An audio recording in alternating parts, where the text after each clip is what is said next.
નમસ્કાર મિત્રો, કોરોનાની બીજી લહેર વચ્ચે મોદી સરકારની મોટી જાહેરાત. ફરી મળશે મફત અનાજ. જાણો કોને ક્યારે અને કેટલું અનાજ મળશે, સંપૂર્ણ માહિતી આજના વિડીયોમાં મેળવીશું. તો મિત્રો ખાસ કરીને વિડીયોને પૂરો જોવા વિનંતી. આ ઉપરાંત જો તમે આપણી ચેનલ પર નવા છો તો ચેનલને સબસ્ક્રાઇબ કરી અને બાજુમાં આપેલું બેલ આઇકન દબાવી દેજો. તો ગરીબો માટે મોદી સરકારનો મોટો નિર્ણય, 5 કિલો મફત અનાજ આપવામાં આવશે. મે અને જૂન મહિનામાં મળશે આ લાભ. કેન્દ્ર સરકારે આજે કરી મોટી જાહેરાત. ગરીબ અને મધ્યમ વર્ગના લોકોને આગામી 2 મહિના સુધી 5 કિલો મફત અનાજ આપવામાં આવશે, જેમાં દેશના 80 કરોડ લોકોને લાભ મળશે. મહત્વનું છે કે ગુજરાતના લોકોને પણ પ્રધાનમંત્રી ગરીબ કલ્યાણ યોજના અંતર્ગત 5 કિલો મફત અનાજ મળશે.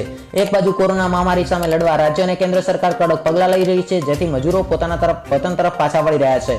કેન્દ્ર સરકારને ભય છે કે શહેરોની અંદર કડક પગલાં લેવાના કારણે મજૂરો ભાગી રહ્યા છે, જેના કારણે મજૂરોને ખાવા પીવાની સામાન્ય મુશ્કેલીઓ થઈ રહી છે, જેના કારણે લોકોને અનાજ ઉપલબ્ધ કરવું ખૂબ જ જરૂરી છે. તો કેન્દ્ર સરકારની આ યોજના અંતર્ગત 26,000 કરોડથી વધુનો ખર્ચ થઈ શકે છે. તો મિત્રો ગયા વર્ષે પણ ગરીબ કલ્યાણ અને યોજના 3 મહિના શરૂ રહી હતી, જેના કારણે સરકારે લોકોને એપ્રિલ, મે અને જૂન 2020માં મફત અનાજ આપવાની જાહેરાત કરી હતી. ત્યારબાદ આ યોજનાને 5 મહિના એટલે કે નવેમ્બર મહિના સુધી વધારી હતી અને દેશભરની અંદર 81 કરોડ લોકોને આ યોજનાનો લાભ થયો હતો. તો મિત્રો ગયા વર્ષે પીએમ ગરીબ કલ્યાણ અને યોજના અંતર્ગત 90,000 કરોડ રૂપિયા ખર્ચાયા હતા અને મિત્રો છેલ્લા 3 મહિનાને જોડવામાં આવે તો 1.5 લાખ કરોડ રૂપિયા થઈ જાય છે. અને ગયા વર્ષે મિત્રો સમગ્ર દેશની અંદર લોકડાઉનના થોડા સમય ગરીબ કલ્યાણ અને યોજનાની શરૂઆત કરવામાં આવી હતી, જે અંતર્ગત 81 કરોડ લોકોને એપ્રિલ અને મે મહિના સુધીમાં મફત અનાજ આપવામાં આવ્યું હતું. તો મિત્રો આ હતી આજની સંપૂર્ણ અને વિગતવાર માહિતી, જે દરેક વ્યક્તિએ જાણવી ખૂબ જ અગત્યની હતી. અને મિત્રો આ માહિતી ગુજરાતનો દરેક વ્યક્તિ જાણી શકે તે માટે તમારા વોટ્સએપ ગ્રુપ અને ફેસબુક ગ્રુપની અંદર શેર કરજો. અને મિત્રો આવી કોઈ પણ માહિતી સૌથી પ્રથમ મેળવવા માટે આપણી ચેનલને સબસ્ક્રાઇબ કરજો. તો મિત્રો ફરી મળીશું નવા વિડીયોમાં નવી માહિતી સાથે. ત્યાં સુધી રજા લઈશું. જય હિન્દ, જય ભારત.